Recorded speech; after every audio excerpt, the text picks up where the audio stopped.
This is my pink Dalmatian Aglaonema. I've put it in other videos before, but I just wanted to show her off because, man, she is beautiful. Absolutely regal. Look at those leaves. The red leaves, red leaves. And this is how they come out in the beginning. And they're pink and green.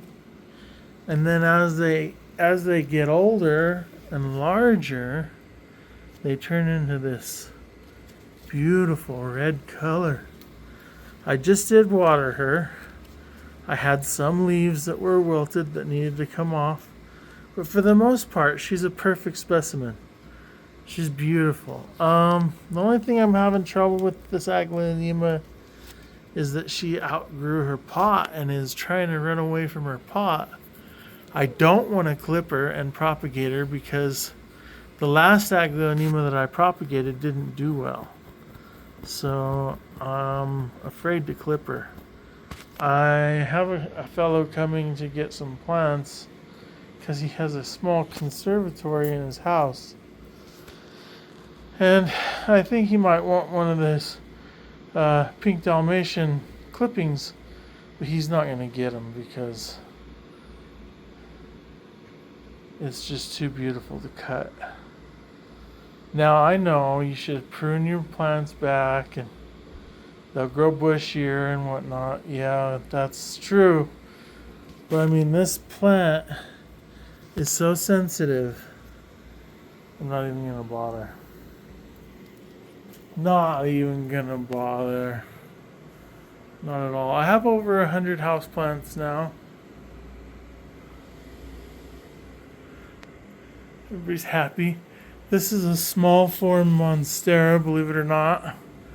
It looks absolutely massive, but it won't get much bigger than it is. And the way you can tell that it's small form is by the gapping in between the stems, the petioles, and the vine that it's growing on.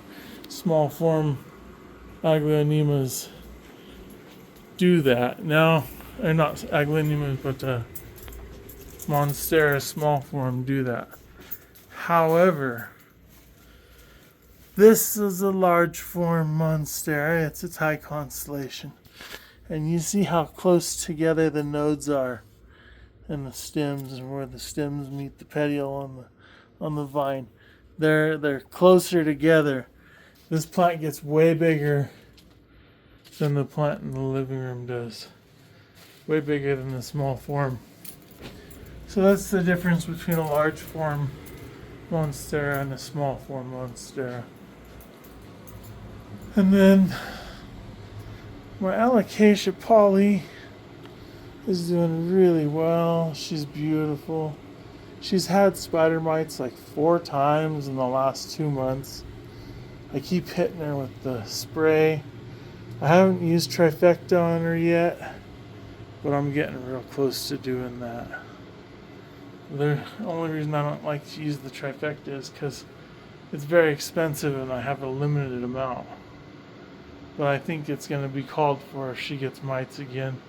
I've been using Sexy Plant Juice spray that I made from rubbing alcohol, neem oil, and soap, horticultural soap. So, but my plants are doing amazing, guys. Look at this Shivriana, Ficus elastica Shivriana. She's beautiful. She's got dappled leaves. I don't know if you can tell in this light how dappled the leaves are. She's beautiful. I just did get her about 2 months ago. And it looks like she's kind of got a little spider mite infestation going on too. The spider mites have hit my plants, guys, and that doesn't make any sense. It's fall. Whatever. And then this is my little money tree plant. And she's been living here for, I don't know, 6 months, 7 months. She's been doing really well, though. She loves it here. And she's a beautiful plant. She's variegated. Variegated, variegated. In a little 6-inch pot with a cover pot on the bottom. My Hoya Waitii, not to be confused with the Begonia maculata Waitii. Waitii and Waitii. That's the difference in the names. Two completely different genuses, completely different plants. And here's my begonia, and she is growing on about 3 stems now. I've cut and repropagated her back into her original pot. I'm getting ready to cut her again and propagate the stem cuttings in water. I've got that fellow who wants those plants, so I'm going to offer him some begonias, see how he feels about it. This begonia is the epitome of healthy. I mean, she is just living her very best life she could live. Beautiful. And then I have my Adansonii, Monstera Adansonii. I dream of an obliqua, but they're too expensive for me still. One of these days I'll find an obliqua. But she goes all the way around, all the way up into the hallway, and is going up and around my bathroom. And then she goes all the way into the kitchen, and then she hangs down here. And then these are my glacier pothos, Piprinum.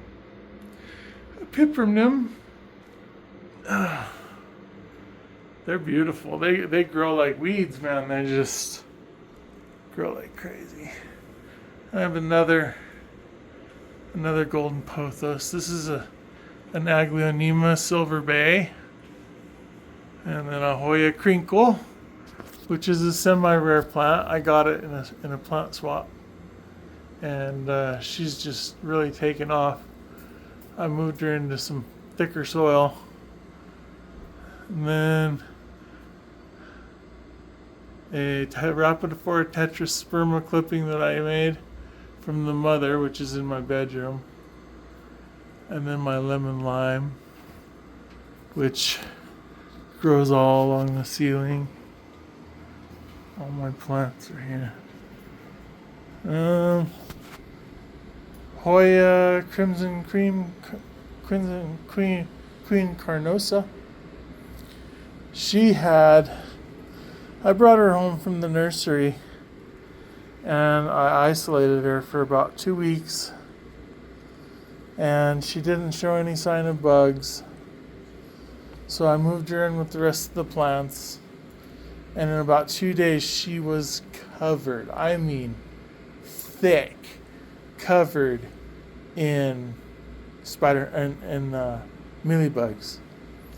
So I took out the trifecta crop control, I ripped her out of the pot, I rinsed all the roots off, I sprayed her down with the trifecta crop control, just totally soaked her with it, let her sit overnight in the sink with it on her, and then I repotted her in the morning.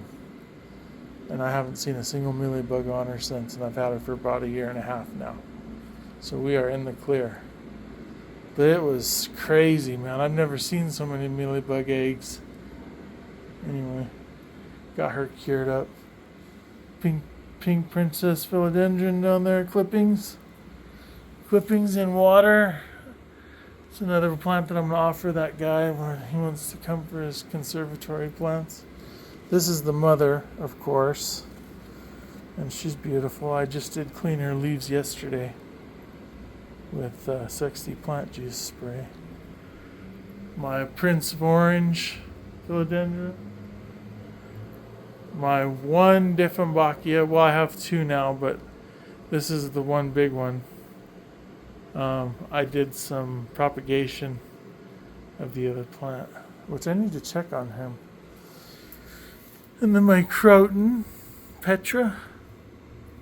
A lot of people don't like these plants, but I seem to get along fine with them.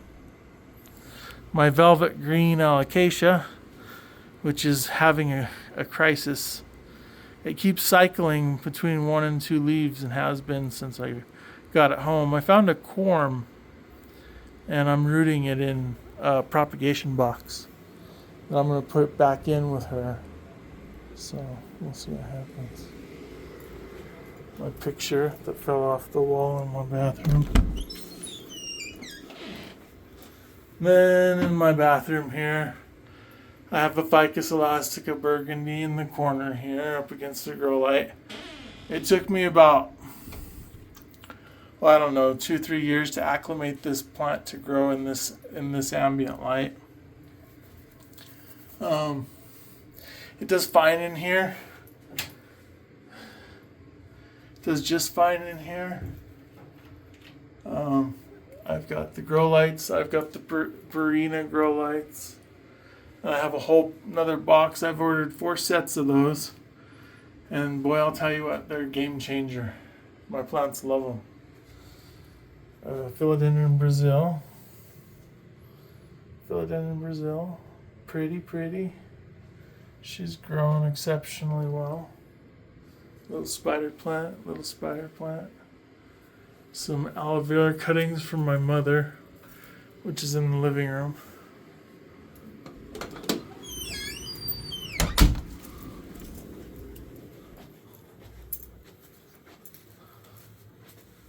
Here's my Dieffenbachia cutting, which it needs watered now. But this is the cutting that I propagated last month. I'm going to offer that to that guy too as well as far as plants go. These are my Brazils and I love them. Absolutely love my Philodendron Brazils. I think these are just,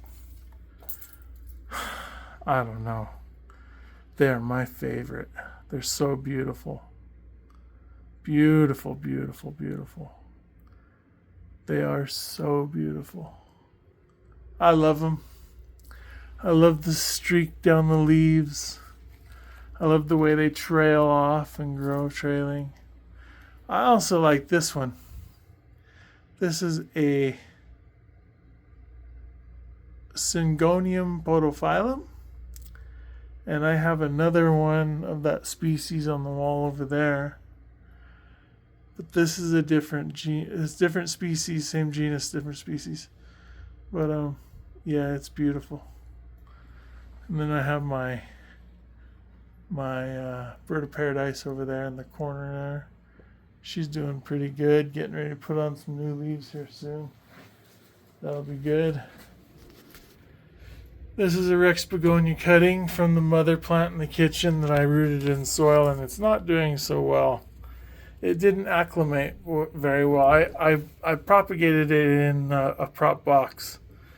And if you know anything about prop boxes, they're high humidity, and when you move the plant from high humidity into a pot with soil, you have to take your time acclimating it, which I didn't do. So it kind of came in a little bit rough. But it's surviving, so it should pick up and branch out and be beautiful by the time next six or 7 months go by. Should be a great big beautiful plant. It's got 3 stems, so should be good size. And then this is the Rhapidophora tetrasperma mother, and another golden pothos. And then this is my Ficus elastica tanicki. It's been with me since 2011. It was about 35 years old when I first got it. And the spiders have made webs all over it. They're not spider mite webs. They're actual spider webs. I don't know if you can see them. They've made webs all over them, which is fine if they're just regular spiders. I have spiders in my house. I don't kill spiders. I don't bother them. They don't bother me. So that's my beautiful Thai constellation. Anyways, guys, River SIM.